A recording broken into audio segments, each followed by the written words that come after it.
The household of Gilbert Campbell, a weaver in Glenluce, was disrupted in or about 1655 by poltergeist activity. The spirit appeared to be closely connected to the children in the family, in particular Campbell's son, a young student at Glasgow University.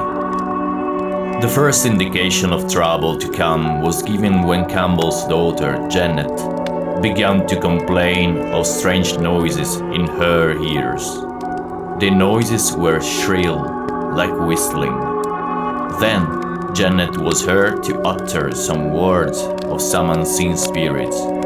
"I'll cast thee, Janet, into the well."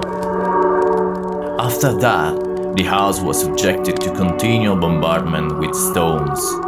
Clothing was hurled from drawers, clothes were ripped to shreds, and sleepers were woken as the bedclothes were dragged off them by an invisible force. Much alarmed, Campbell moved his children out of the house for their own safety. The disturbances ceased as soon as the children had gone. The children moved back into the house, with the exception of the eldest son, who was studying in Glasgow.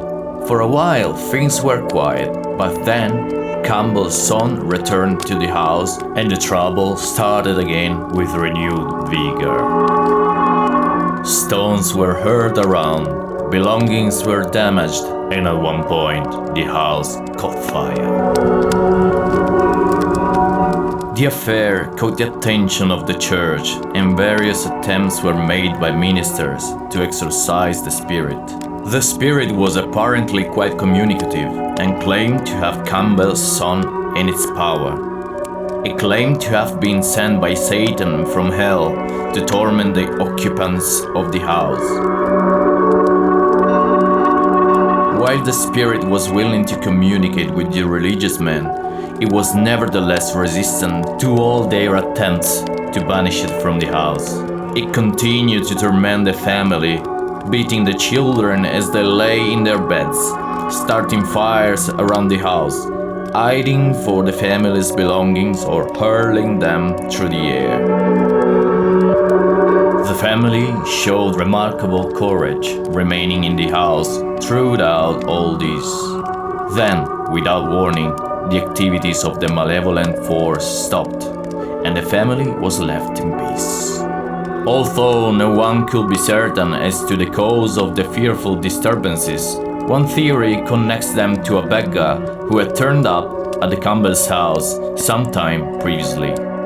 Campbell had sent him away without giving him a penny, and the beggar had angrily threatened to avenge this cold-hearted treatment.